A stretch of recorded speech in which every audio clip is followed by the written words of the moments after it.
And then this will appear on your live link soon, or SharePoint link. Right, okay, so first point, resistance. Resistance unit is the ohm. Okay, this Greek letter omega. Some of you may or may not be familiar with the Greek alphabet, okay, and some people, common mistake is people write down something like or for the unit rather than the Greek letter O, okay? So symbol omega. Most important thing of all of this is to know the equation, V equals IR, okay? This comes up in so many different aspects. The required practice, lots of required practicals. The circuit to measure resistance is in the specification, and plus all the calculations and so on. So of all the equations to learn, this one is the most important because it's linked to so much content and other material. So voltage is equal to current times resistance. Voltage, correct name is potential difference. Okay, so but it's fine to refer to it as voltage. Remember, it's looking at the difference in potential energy between 2 points in a circuit. That's why it's looking at potential difference. More on that when we do the required practicals and measuring resistance, okay? But it's fine just to say, label it as voltage. You don't have to label it as potential difference. Voltage is fine. I is current. Don't get confused. The capital letter I is used as a shorthand symbol for current. Sometimes this is confused with amps, capital A, which is the unit for current. So be careful with that. And R is resistance, okay? Know your equation. Now, what is the implications? What does this equation mean? Oops, I can build that to you. So basically, if you've got a high resistance, the current is low. So I've kind of drawn a little diagram here to show that. You can make your own version of this diagram, whatever it is. Again, individualize it, make it a cartoon if you want, make it a funny picture. Again, whatever actually works to keep this in your memory. So the idea here is that if the resistance is high, the current is low. Think of resistance like when you walk up a hill. Okay, if you walk up a steep hill, it's quite hard. Whereas if you're walking on the flat, you use much less energy, so it's easier, so you can go faster. Okay, so resistance would be like the hill. The steeper the hill, like the greater the resistance. So if resistance is high, current will be low. If resistance is low, current will be high. Okay, so high resistance, low current. Low resistance, high current. So that is used in circuits as we see with the Mr. and LDR and other instruments. We can change the resistance in a circuit. That means we can control the current. And that's essentially how computers and your mobile phones and every electronic piece of equipment works, by controlling that current by having various components which change their resistance. Okay, so that's very important, that point. That's the key to this equation.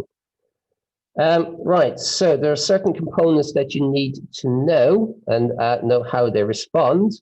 So the filament lamp, the traditional light bulb, if you like, okay, we know we've got LED ones and various things now, but a traditional lamp, if the resistance is high, the arrow indicating the resistance increasing or resistance is high, so the resistance increases as the temperature decreases. So this is a component which is temperature dependent. As the temperature of the lamp increases, that will affect the resistance. So the higher the resistance, resistance increases as temperature decreases for a filament lamp. Okay, for a diode is an instrument which only lets current flow in one direction only. So current can go in this direction, but can't go in that direction. In terms of, if we go back up here to the actual diode itself, the kind of like triangle looks like an arrow. That is the direction which current will flow through a diode. So a diode is a resistive device that only lets current go in one direction only. So it's zero resistance going in this direction. It's very high resistance that direction. So it's the equivalent of a valve. Then two more components which come up quite a lot. Thermistor, there's one of these in your kettle.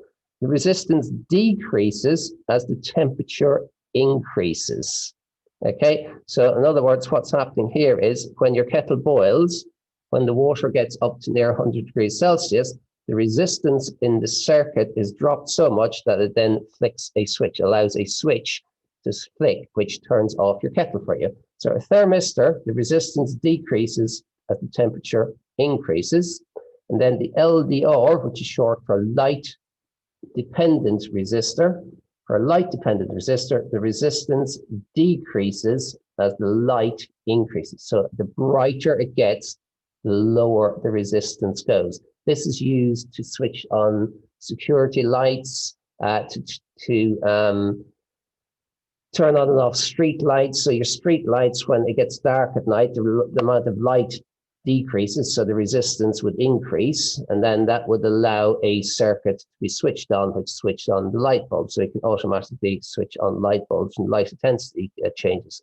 Cricket umpires use it in cricket tests. If you ever watch cricket, you have those 5 lights that come on in the test, and they measure the light intensity. So therefore, when it's too dark for bowlers to actually or batters to see the ball, they say, well, the light meter says the light is okay or not okay, so we come on and off. So light dependent resistor, resistance decreases as light intensity increases. Second bit then on resistance is the graphs. IV, current voltage graphs. Okay, so in IV graphs, we've got the idea the basic resistive component is something called an ohmic conductor.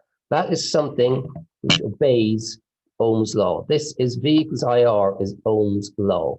So Ohm's law, it states that current is proportional to voltage or potential difference, but keep it at constant temperature.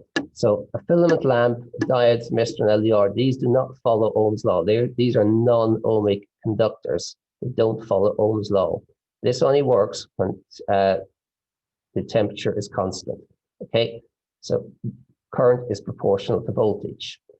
So if we do the 3 graphs that you must know, a graph for a resistor, a filament lamp, and a diode. So a resistor are an ohmic conductor which follows Ohm's law. So since current is proportional to voltage, we have a straight line graph going through the origin. Remember, a straight line through the origin indicates directly proportional relationship. So that is a straight line through the origin. Notice the graph, you do the positive and the negative axes as well. In terms of electricity, the positive, this side, indicates current going one direction. Negative indicates current and voltage in the opposite direction. So that is the positive current and positive voltage. This is the negative. So this section of the graph would be if you took your leads into your power supply and flipped them around. Sometimes called changing the polarity. Okay, so you need to show 4 quadrants in your graph. For a filament lamp, which is a traditional light bulb, what we have is not an S shape, it's basically a curve. The center bit is pretty straight, pretty much follows Ohm's law, but these bits then curve because resistance increases as temperature decreases.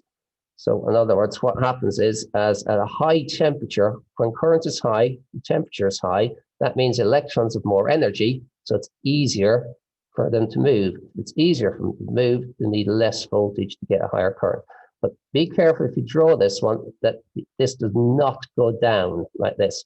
It never decreases. It gets up and plateaus at a maximum. So it's not an S, because if you drew an S, such as if you've done this graph like that, there the graph here is going down, that would be marked incorrectly. So do be careful, because this is a marking point in GCSE papers that if you don't draw this one accurately, you will not get the mark.